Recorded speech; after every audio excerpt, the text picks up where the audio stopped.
Assalamualaikum warahmatullahi wabarakatuh. Hai teman-teman, perkenalkan nama saya Nadia dengan nomor NIM 2302101828. Baik, di sini saya akan memaparkan tentang konsep dasar ilmu pendidikan Islam, tujuan pendidikan Islam, asas dan prinsip pendidikan Islam, pembinaan dan tanggung jawab pendidikan Islam, dan yang terakhir yaitu alat pendidikan Islam dan pendidik dalam pendidikan Islam.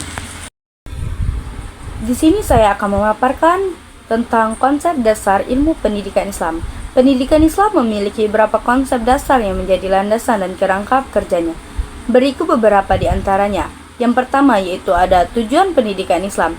Tujuan utama pendidikan Islam adalah membentuk manusia yang beriman, bertakwa, dan berakhlak mulia. Hal ini didasarkan pada firman Allah Subhanahu wa taala dalam surah Al-Imran ayat 104 yang artinya, "Dan hendaklah ada di antara kamu segolongan umat yang menyuruh kepada kebajikan, menyuruh kepada yang ma'ruf dan mencegah dari yang munkar. Mereka orang-orang yang beruntung." Selain itu, ada juga pendidikan Islam juga bertujuan untuk 1. Mengembangkan potensi intelektual dan emosional peserta didik. 2. Mempersiapkan peserta didik untuk menjadi anggota masyarakat yang bermanfaat. Yang terakhir yaitu ada membentuk pemimpin yang adil dan bijaksana. Selanjutnya yaitu 2. Dasar hukum pendidikan Islam. Dasar hukum pendidikan Islam bersumber dari Al-Quran. Al-Quran sebagai wahyu Allah Subhanahu wa taala yang mengandung panduan hidup bagi umat Islam, termasuk dalam bidang pendidikan. Yang kedua yaitu ada Sunnah Nabi Muhammad SAW. Sunnah Nabi Muhammad SAW sebagai contoh dan teladan bagi umat Islam dalam segala aspek kehidupan, termasuk dalam bidang pendidikan. Yang ketiga yaitu ada ijtihad. Ijtihad yaitu usaha para ulama untuk mengali hukum Islam dari sumber-sumbernya. Yang ketiga yaitu ada prinsip-prinsip pendidikan Islam. Beberapa prinsip dasar pendidikan Islam antara lain ada tauhid. Tauhid yaitu prinsip keesaan Allah Subhanahu wa taala. Pendidikan Islam harus berlandas pada tauhid dan menekan nilai-nilai tauhid kepada peserta didik. Yang kedua yaitu ada tarbiyah. Tarbiyah yaitu proses pembina dan pengembangan seluruh potensi manusia, baik aspek kognitif, efektif maupun psikomotorik. Yang ketiga yaitu ada taklim. Taklim yaitu proses pengajian ilmu pengetahuan dan keterampilan.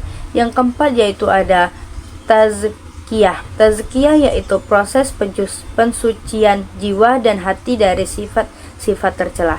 Dan yang terakhir yaitu ada ta'dib. Ta'dib yaitu proses pembina akhlak dan budi pekerti.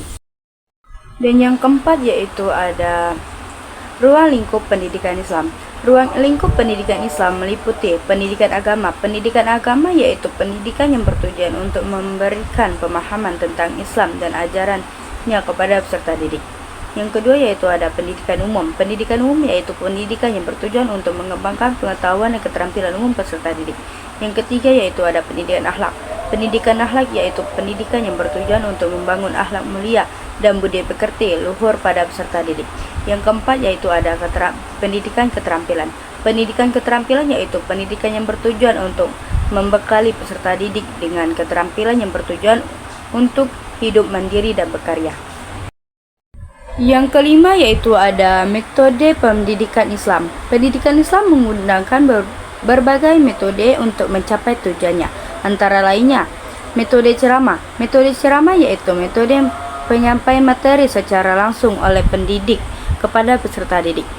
Yang kedua yaitu ada metode diskusi. Metode diskusi yaitu metode pembelajaran yang melibatkan peserta didik secara aktif dalam membahas suatu topik. Yang ketiga yaitu ada metode demonstrasi. Metode demonstrasi yaitu metode pembelajaran dengan menunjukkan contoh atau peragaan kepada peserta didik. Yang terakhir yaitu ada metode latihan. Metode latihan yaitu metode pembelajaran dengan memberikan kesempatan kepada peserta didik untuk mempraktikkan apa yang telah dipelajari. Selanjutnya 2. Tujuan pendidikan Islam. Tujuan pendidikan Islam secara umum dapat dirumuskan sebagai berikut. 1. Membentuk manusia yang beriman dan bertakwa kepada Allah Subhanahu wa taala. Ini merupakan tujuan utama pendidikan Islam.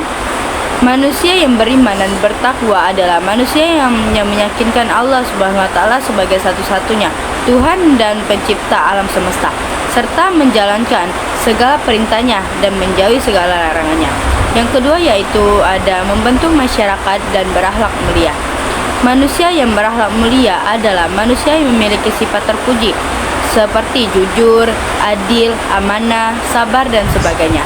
Akhlak mulia merupakan landasan bagi manusia untuk dapat hidup dengan baik dan harmonis dalam masyarakat. Yang ketiga yaitu membantu manusia yang berilmu pengetahuan.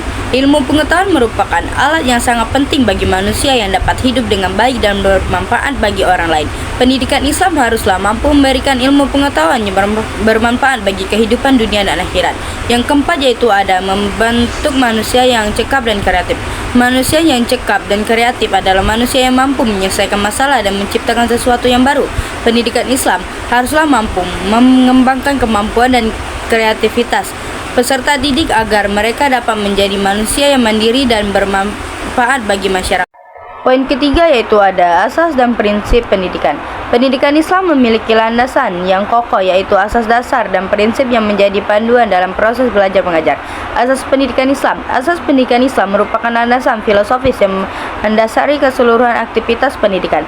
Beberapa asas penting dalam pendidikan Islam meliputi Tauhid kesatuan Allah Subhanahu wa taala ini menjadi pondasi utama, meletakkan keyakinan kepada Allah sebagai pencipta dan tujuan pendidikan. Yang kedua yaitu ada kesinambungan antara dunia dan akhirat. Pendidikan Islam bertujuan meyakinkan manusia untuk sukses di dunia dan bahagia di akhirat. Yang ketiga yaitu ada mengembangkan fitrah manusia. Fitrah adalah potensi bahwa manusia bertauhid. Pendidikan Islam berupaya mengembangkan fitrah ini secara optimal.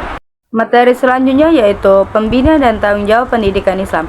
Pendidikan Islam merupakan proses pembina dan pengembangan suatu potensi manusia berdasarkan nilai-nilai Islam. Tujuan untuk membentuk manusia yang beriman, bertakwa, berakhlak mulia, dan berilmu pengetahuan. Pembina dan tanggung jawab pendidikan Islam meliputi satu aspek akidah, menanamkan keyakinan kepada Allah Subhanahu wa taala, malaikat, kitab-kitab, nabi-nabi dan hari akhir, dan qadar dan qadar.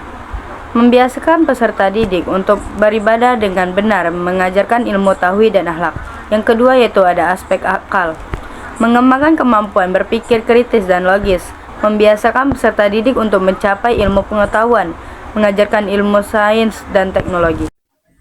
Materi selanjutnya yaitu ada alat-alat pendidikan Islam dan pendidik dalam pendidikan Islam. Alat pendidikan Islam adalah segala sesuatu yang digunakan oleh pendidik untuk menciptakan tujuan pendidikan Islam, yaitu membentuk peserta didik menjadi insan yang bertakwa dan berakhlak mulia.